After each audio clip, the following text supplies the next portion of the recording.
Hi, this is David Straight with E-rehab, and welcome to part 3 of our 5-part series on how to market to doctors.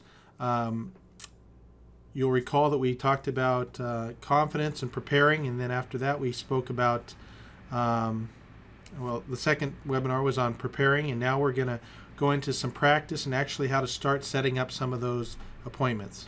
All right, so I thought I'd start off with a quote by Vince Lombardi.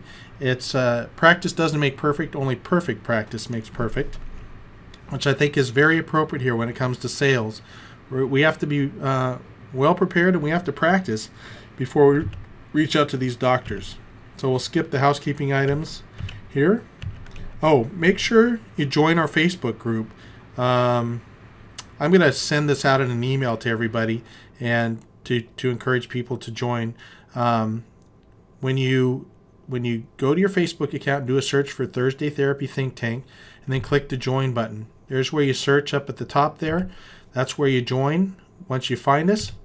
And then in there you'll see a files tab, and that's where I place lots of information for you about the things that we're discussing here. So when it comes to sales, the secret is easing tension. If you're not tense and you're confident, it's much easier to relate to people. And the way you achieve that is practice, practice, practice. Most people that have trouble in sales, it's because they're not prepared and they haven't practiced. So we're going to change that here. Some of the ways to ease tension as well is to be confident, as I mentioned. Remember, there's no one else that does what you do. And with failures, when you get shut down by a front office person, an assistant, or a physician, remember this simple statement that if they shut you down, you have to think, boy, did they miss a great opportunity with someone that really cares about them and their patients. You can also use mental imagery, which I think is really helpful. Imagine the end of the conversation, of the interaction. Imagine an office of new referrals in your practice. Imagine that the prospect or the physician is opening up their wallet to you when you have success with them. And you also want to remember, which I stated before, that if you fail, and it's going to happen, that's the nature of the business, that a failure is not a personal failure. It's a business rejection, not a personal rejection. So when we're going to interact with people, we need to have some sort of introduction. And I call it a 15-second introduction. Some call it an elevator speech, a 30-second introduction. Call it what you will. This is something that I think might be helpful for you. So I just put this script up here, and this is how I approached it. Hello, Dr. Smith. My name is David Straight, and I own Acme Physical Therapy. I work with a variety of physicians in the area, and I made this appointment today to ask you just a few quick questions about your practice to see if we can refer patients to each other. And when we make the statement to see if we can refer patients to each other, that immediately should pique their attention that you might be able to bring them business. So there's some reciprocity there. You're bringing them some value.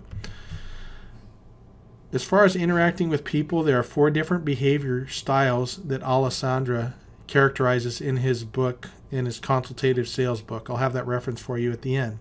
At the very top here, we have the more open people, and then down here we have more self-contained people. So these top 2 are more open and people, and we have the relator that likes to work together with people, work as a team. We have the socializer that likes to discuss things is just a social person here. Let me tell you what happened to me. They like to discuss social situations.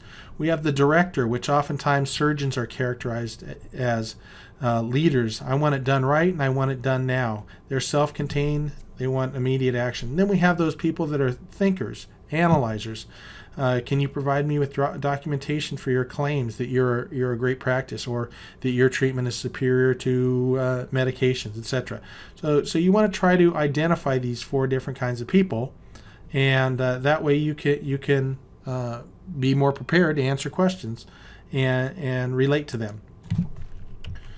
So as the four behavioral styles mentioned above were, I put some examples of maybe what they might say.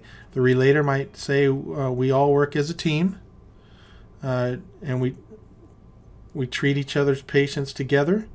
So the thinker is a little bit different. He's the analyzer, cautious, and the thinker might say, can you show me the research to support your claims that you're the best PT in town? The director is self-contained, firm, and concerned about the bottom line. And they might say, I want my patients to get in fast. You get them better. I don't want them to complain. And to some degree, that's all physicians, as they want a happy, fast patient for sure. Again, they want a happy, fast patient when they refer. But the directors may be more verbose about that, or more outspoken about that. The socializer is an entertainer. You've met these kinds of people. They might say, sure, I'll refer you some patients, but come on in my office and I'll tell you what I did over the weekend. When it comes to pitching information about what you do to anyone, the front office person, the support staff, or the doctor, the notion is there's a book called Neuromarketing, and also this one specifically by Oren Klaff, Pitch Anything. The notion is that our sensory systems, which start for the most part in our brainstem, process that information, and then it goes up to the midbrain, and then it's additionally processed in the cortex. So in order to maintain contact, interaction, attention with people, you don't want to get lost in the details. What you want to do is have a fast, novel, and very visual presentation for your physicians, your assistants. That way you're always maintaining their attention. It's not a long meeting either. It's quick. And as I mentioned in our live presentation, it's novel as well. It's new. People want to see new and different things. You want to start with your warm leads. Remember, we're going to start with that silver level in the pyramid, top gold. Your major referral sources, silver, refer some, and they're in the middle of the pyramid, and then the bottom is your bronze referral sources. Everybody else, maybe physicians that rarely refer to you, or the patients initiate where they go and the doctors don't even know you. We want to start in that middle tier, the silver referral level sources. We want to try to get them to go from one referral every month, one every other month, to 3 or 4 referrals in a month or two, and take them to the gold level. Start there because they're warm. They know you. These doctors and perhaps your support staff will recognize your business name, and they're more likely to interact with you. Befriend the support staff. I think this goes without saying. Their job is to serve, and oftentimes they can be a vital source of information for you. Tell you who writes the referrals, what other PT practices they use, if the doctor even uses physical therapy. All kinds of things you can learn from the support staff. So that's important to make nice with them, so to speak. So the details of our secret. Really what you want to do is you want to start prospecting by phone. You want to make sure that you use your time as efficiently as possible, of course. So when you call your target audience, this is what I suggest. You say, and these are just example scripts. You can come up with that whatever you like, but I've tested this stuff and it's been successful for me and some of the colleagues I've taught. When you call them, you say, may I speak with Dr. Smith's assistant, please? Oftentimes what's going to happen is the gatekeeper will want to clarify the nature of the call. And then what you want to do is tell the assistant that whoever's calling on your behalf, it should not be you, the physical therapist, because you want to be the boss, and you want to have somebody in your office calling an employee, one employee calling another, rather than you, the physical therapist, trying to call their employee to get to the boss. So it keeps you on a level playing field if the doctor of physical therapy or the physical therapist is having their staff set up an appointment for their doctor over there. I hope that's understandable.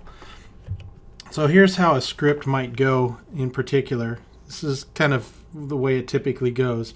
Hi, my name is David. I'm calling on behalf of my employer, Dr. Sidney Straight, PT, the owner of Example Physical Therapy. Is Dr. Jones' assistant available? And then the doctor's office is going to, the gatekeeper is going to respond. May I ask what this is in reference to? Dr. Straight would like to set up an appointment to meet with Dr. Jones' assistant to see how she can help the practice. And so what we're trying to do here is reach out to the assistant first. That's key. Help, how she can help. Oftentimes when you call and you say you want to help, people are caught off guard. Oftentimes it's when people call, it's I want something. So then the conversation might go, Dr. Jones treats patients with pain. Yes. Yes, the support staff person would say. Some of your patients are looking for alternative treatments. Yes. And you may or may not say that, but that's the obvious one. And then the front office person may or may not know. Oftentimes they do know that they're looking for alternatives to pain medication. So the person calling on your behalf would close by saying, Dr. Straight or Dr. Sidney Straight is the leader in the community with the treatment of a particular diagnosis. It has some new type of treatment. Wanted to discuss this with the assistant first to see if and how she might be able to help. May I speak with him or her? So that was real, broken up the way I said that. But this is the kind of script that you might go through. You might modify it yourself. But again, the overall story is you want to call to try to help. You want to have something novel. You want to reach out to the assistant first. I think that's pretty clear. So the script of the phone call to the assistant. Again, now you've gotten past the gatekeeper, and you want to set up an appointment with the assistant. If you don't get the assistant's name, you want to make sure you ask for that if you don't know who it is from the receptionist. Hi, John. My name is David Straight, and I'm calling on behalf of my boss, Dr. Sidney Straight, the owner of Example Physical Therapy. Sidney would like to make an appointment with you at your convenience and bring your favorite beverage. No alcohol, unfortunately, and just learn more about you and the practice and how she can help. So when you say those things, again, it's one employee talking to another instead of the physical therapist trying to talk to the assistant over there. And what you're trying to do is set up an appointment before they get into patient care. And so the rest might go something like this. Can I set something up for the two of you to meet before you start patient care on, that could be a day, Tuesday. If they agree to this, then this is what's important. Do you have your calendar in front of you so we can pick a time? It's really important that you give them two options. One, Tuesday or Thursday, Wednesday or Friday, Monday or Friday, instead of giving them the option not to make the appointment. Don't let that happen. And then assuming you get the appointment, ask what they want to drink, confirm the date and time, and then just hang up. Don't waste any more time on the phone. You can have the discussion in person. As I mentioned before, avoid the lunch because oftentimes patient care runs into lunch. They're busy. They're catching up on charting. They have an emergency patient they have to get in, etc. Make sure that you ask the question, do you have your calendar in front of you so you can pick a day and firm up that appointment as well before you hang up. Why the assistant? It's easier to get an appointment with them. They have less ego involved. Once you prove your worth to the assistant, oftentimes they hold the keys to the kingdom, so they'll open up the gate for you. And oftentimes the assistant is the one that writes the referrals or is close to the one that writes the referrals. Questions for the support staff. Who is the one that writes the referrals? Does he or she use prescription pads or give out business cards or give the patient a list and say to pick from a therapist on the list? Are you even on the list if that's what happens? What does the doctor care most about? That's an important question. If you could only ask one question of them, you would ask, what does the doctor care most about when it comes to referring his or her patients to a physical therapist for care? And then you could find out much more about what really matters to the referring physician and their support staff. Make sure you fill out information about the engagement that you had with them. Pick up a business card to make sure that you demonstrate that you were there. It might give you some additional contact information for the assistant or the physician. And the support staff again, is critical when it comes to this kind of thing. So I gave you 28 questions. You can download those questions in the Facebook group. I suggest you read and memorize those, add your own in there. And remember, your goal is not to ask all of those questions that I provided you, but just weave your way through the conversation to find out where you can identify needs that you can fulfill with that referring physician. And again, we're speaking to the assistant right now. In the next presentation, we'll talk more about talking to the doctor. You can also download the contact and follow-up forms in the Facebook group. Fill those out as I suggested if you like. Just something to use if you want to. Remember, when it comes to meeting with these people, perception is everything. I really like this statement by Dale Carnegie. There are 4 ways, and only 4 ways, in which we have contact with the world. We are evaluated and classified by these 4 contacts. And that's what we do, how we look, what we say, and how we say it. So that's why you want to make sure you're well-dressed, you're polished, you're practiced, you've prepared properly, and of course you're on time. So when it comes to sales philosophies and interacting with people, I thought I'd share a couple with you. The classic sales philosophy, ABC, or always be closing, is to develop rapport, introduce yourself, develop rapport, start asking questions, identify needs, fill those needs, and share benefits. Sell the sizzle of what you do through benefits. Don't get into technical details. And then ask for the sale or ask for referrals. There's problems with this, though, as you're doing all of this kind of thing. You're really putting the buyer or the physician in control. If it's something they're not interested in, then they're going to get rid of you fast. This is a classic way of selling, though, and I'm not saying it's wrong either. Matter of fact, this is often the way I do it.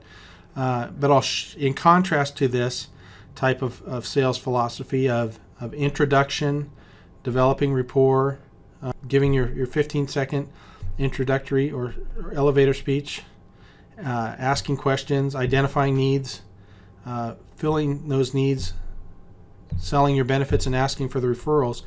That's the ABC, always be closing part, because you're always working up to the closing. The alternative is what's called the strong method. You are interviewing the doctor to see if you want to do business with them, if they're worthy of your business. And this methodology comes from Oren Klauf, and he's a VC, venture capitalist negotiator. So he does some of the biggest deals in the world. Hundreds of thousands, millions, tens of millions of dollars. So keep that in perspective. But if you're really into sales and the kind of some of this neurobehavior type of modeling that he speaks of, and that they also talk about in neuromarketing, he suggests that you first control the conversation by setting the frame, taking control of the situation. Because if you don't control the situation and the person you're talking to controls it, they're going to lose interest. And so once you control the frame, you tell a compelling narrative story that can be passed on. And then what you want to do is you want to reveal those benefits, reveal that intrigue as to why you're interviewing them, and ask them questions. You want to make sure that you're the prize, as he says, and then you want to offer that opportunity to work together. And then you test the waters and see. And while you're communicating with them, you find out if they're giving you positive communication signals, like, yeah, what types of patients would you like me to send?